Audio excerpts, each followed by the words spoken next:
6 տարի առաջ էկոնոմիկայի նախարարությունը Գյումրին տեխնոքաղաքի վերածելու ծրագիր մշակեց։ Հավակնոտ այդ նախաձեռնությամբ հանրապետության երկրորդ քաղաքը վերածվելու էր բարձր տեխնոլոգիաների, ոսկերչության ու նաև համակարգության կենտրոն։ Տեխնոկենտրոն ասեմ, ելույթ տեխնոպարկ բառը այդքան էլ ճիշտ չի, այդ կենտրոնը կձևավորվի, որտեղ ըստ էության պետությունը բավականին միջոցներ է դնում, հիմնականում համաշխարհային բանկի վարկային միջոցներ, որպեսզի մենք ունենանք այդ տարածաշրջանի համար եւ նույնիսկ Հայաստանի համար աննախադեպ տեխնոլոգիական հնարավորություններ, որտեղ նաեւ մասնավորը պետք է աշխատի։ Տեխնոպարկ կառուցելու գաղափարն առաջ քաշեց նախկին էկոնոմիկայի նախարար Ներսես Երիցյանը։ Նա հաճախ էր այցելում Գյումրի, հետաքրքրասերների դատին հանձնում իր գաղափարները, որոշում թե որտեղ է լինելու, ասենք, տեխնոպարկի ճաշարանը եւ այլն։ Իսկ թե ինչու հիմա 6 տարի անց Գյումրին տեխնոքաղաքի վերածող պաշտոնյաներին, մասնավորապես էկոնոմիկայի ներկայիս նախարարին սկսեց դուրս չգալ տեխնոպարկ բառը, որը Տիգրան Դավթյանը փոխարինեց տեխնոկենտրոն բառով, դեռ կանդրադառնանք։ Այժմ դիմենք արխիվի օգնությանը։ 2006 թվականին որոշվեց տեխնոպարկ կառուցել Գյումրու անալիտիկ սարքերի գործարանի շենքում։ Նպատակը մեկնաբանվեց այսպես. ցանկություն կա երկրաշարժի հետևանքով քանդված ու լքված որոշ գործարաններ վերագործարկել։ Սա նաև հնարավորություն էր տալու ստեղծել նոր աշխատատեղեր եւ որ ամենակարևորն է վերականգնել արդյունաբերական քաղաքի համբավն ու հեղինակությունը։ Գիտությունը արտադրության հետ միասին աշխատել, որպեսզի նոր աշխատատեղեր ստեղծեն, նոր արտադրանք տան։ Ասեցի, եթե այդպես է ավելի լավ է, տեխնոպարկը ստեղծվի անալիտիկ սարքերի գործարան։ Ծախսվել է մոտ 16 միլիոն Հայաստանի Հանրապետության տրա։ Շինարարություն, նյութերի, նախագծումների, կազմակերպական աշխատանքների համար եւ այլն։ Անալիտիկ սարքերի գործարանում էլ հսկայական գումարներ ծախսեցին եւ հիմա այնտեղ կարծեմ գաստրոնոմիա են վերածել, դերսն ինչ որ տաղավարներ են դարձել առևտրային։ Ու այդպես վերջացավ այդ փուլը։ Հիմա այդ գումարները ինչի վրա պիտի ծախսեն, իրանք լավ գիտեն աներևի իրանք ասեն։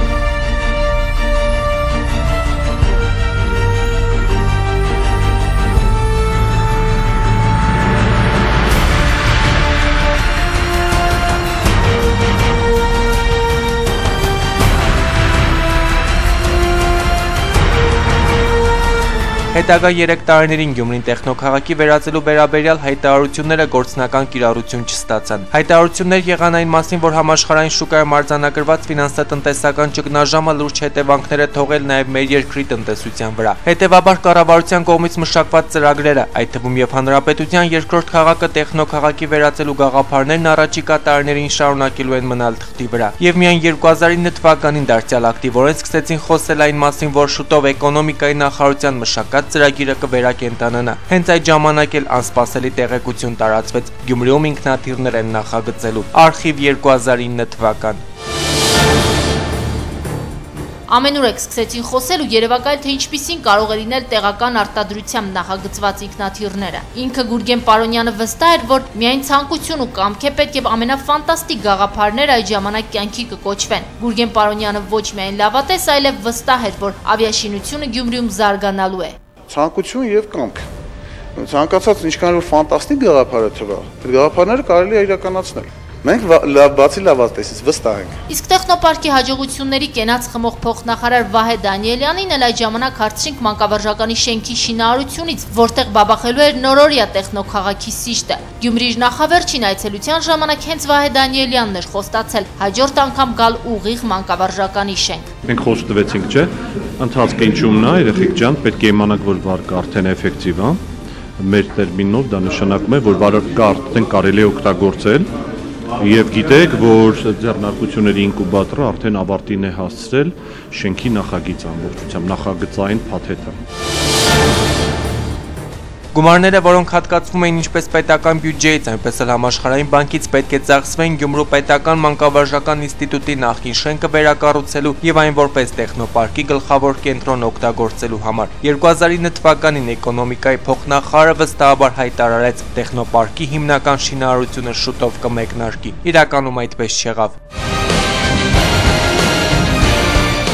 2010 թվականին հիմնադրամը մշակեց նոր ծրագիր, որը հնարավորություն պետք է ստեղծեր բիզնես ոլորտի զարգացման համար, ապա հայտարարվեց մրցույթ։ Իսկ ամբիցիոզ Գուրգեն Պարոնյանի, ինչպես իրեն սիրում է կոչել Տեխնոպարկ հիմնադրամի տնօրենը, հույսերը չարտարացան։ Առնվազն 60 բիզնես գաղափարի հայտերի էին սպասում, մինչդեռ անհասկանալի պասիվություն ցուցաբերվեց եւ ընդունվեց ընդամենը 13 հայտ։ Հաղթող ճանաչվեցին նրանցից 3-ը։ Վերջիններից հետ հետագա համագործակցության նպատակով կնքվեց պայմանագիր։ Նրանցից մեկը իրանահայ էր, մյուսն ապրում էր Միացյալ Նահանգներում։ Բիզնես գաղափարների մրցույթում հաղթող ճանաչվածներից երրորդն էլ գյումրեցի էր։ Երեքն էլ վստահ են, հատկացված 14 միլիոն դրամի շրջանակներում կարճ ժամկետում հնարավոր կլինի կյանքի կոչել նախագծերը։ Գյումրեցի Հովհաննես Մանուկյանի բիզնես գաղափարը վերաբերում էր ոսկերչական իրերի նախատիպերի արտադրությանը։ Իրանահայ Արտեն Մելիքյանն էլ նպատակ ուներ Գյումրիում ստեղծել այնպիսի ջեռուցման համակարգ, որը համատեղելու է գազ եւ արևային էներգիա։ Իսկ ամերիկահայ Խաչիկ Դեմիրճյանի բիզնես գաղափարը վերաբերում էր մոդելավորմանը։ Գաղափարը ուրեմն վերաբերում է ոսկերչական իրերի նախատիպերի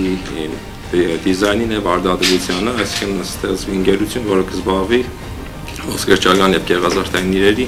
դիզայնով եւ նույնիսկ նախատիպերի արտադրությամբ։ Մենք առաջարկում ենք այնպիսի ջեռուցման համակարգեր, որը տարածք ջեռուցեն, որը հիբրիդային է, որը համատեղում է գազ եւ արևային էներգիա։ Քանի որ մստեղ ես տեղեկացված եի, որ 3D մոդելավորման ուսուցման կենտրոնները բացվել, ավելի շահագրգռված եմ այդ ուսանողների հետ բավական աշխատանք տանելուց հետո կարողանամ իրենց արտադրանքը հասցնել այն աստիճանի, որ արտերկրում պահանջարկը գիտեք, որ բարդ է եւ ավելի խիստ, որ կարողանանք արտերկրի պահանջարկները բավարարենք։ Վերը թվարկված ծրագրերը դարձյալ հայտարարություններից այն կողմ չանցան, մինչդեռ հիմնադրամում եւ էկոնոմիկայի նախարարությունում հաշվարկներ արեցին, որ առնվազն 12 տարի հետո գյումրեցիները տեխնոքաղաքում ապրելու հույսեր կունենան։ Գավաթեսական բանի դեպքում 8 տարվա ընթացքում կարելի է բանել, որովհետեւ այսպես մոտենանք բավական լուրջ խնդիր կա ինժեներական կadrերի հետ Գյումրիում։ Բայց ինչքանով կլինի արդյունավետ, դա նաև կախված է մեզ եւ կառավարությունից, եւ մասնավոր ընկերություններից եւ իհարկե գյումրեցիներից։ Տեխնոպարկ հիմնադրամի ամբիցիոզ ղեկավարությունն ու էկոնոմիկայի նախարարությունը ընդունել չցանկացան, որ Գյումրին տեխնոքաղաքի վերածելու գաղափարները իրատեսական չեն։ Այն ֆանտազիա չէ միայն թե գյումրեցիներին է անծանոթ, այս եւ նմանատիպ այլ բովանդակությամբ հայտարարություններ էին նրանք անում հրավիրված ասուլիսներում։ Իսկ որպեսզի իրենց ծրագրին գյումրեցիները լուրջ վերաբերվեին, էկոնոմիկայի նախարար Տիգրան Դավթյանը ամեն անգամ Գյումրի այցելելուց հայտարարում էր. Տեխնոպարկը ինքնանպատակ չպետք է լինի։ Միայն շենքը վերակառուցելով այն տեսանելի չի լինի։ Հաջորդ տարվանից արդեն ռեալ տեսանելի կլինի եւ մենք անկալում ենք նաեւ մասնավորի մասնակցությունը, որտեղ մենք կողմ ենք միշտ պետության բյուջետային միջոցների կողքը, որ լինի մասնավոր, մենք հավոզված ենք, որ ճիշտ ուղղությամբ ենք, այս դեպքում սա կա։ Իսկ խնդրից իրազեկ մասնագետները մեկ անգամ չէ որ հրապարակավ հայտարարել են, որ Գյումրու եւ Շիրակի մարզի զարգացումն անիմաստ է կապել տեխնոպարկի հետ եւ պետական բյուջեից այդ նպատակով հսկայական գումարներ ներդնելու անհրաժեշտություն չկա։ Տեխնոպարկի միայն այս տարվա բյուջեն կազմել է շուրջ 165 միլիոն դրամ։ Օրերս վարչապետի գլխավորած պատվիրակությունը մեկ անգամ եւս այցելեց Գյումրի։ Տիգրան Սարգսյանը եղավ տեխնոպարկի կառուցվող շենքում, որտեղ դարձյալ ցուցադրվեց 6 տարի շարունակ ներկայացվող տեխնոքաղաքի մասին պատմող ֆիլմը։ Այնուհետև դիմեց լրագրողներին. տեխնոպարկը տեսակ, դե հիմա գնացեք։ Տեսակ, որ ի ուրախություն մեզ արագ տեմպերով շինարարական աշխատանքները ընթանում են, բարձր որակով են իրականացվում, 2 ամիս արդեն ժամանակացույցից շինարարները առաջ են ընկել եւ կային բազմաթիվ հարցեր, որոնք շինարարները մեր առջև դնում էին, այսօր այդ հարցերը քննարկեցինք, որպեսզի եւ քաղաքապետարանը, տեղական իշխանությունները օժանդակեն, որպեսզի տեխնոպարկը համալիր ձևով կառուցվի։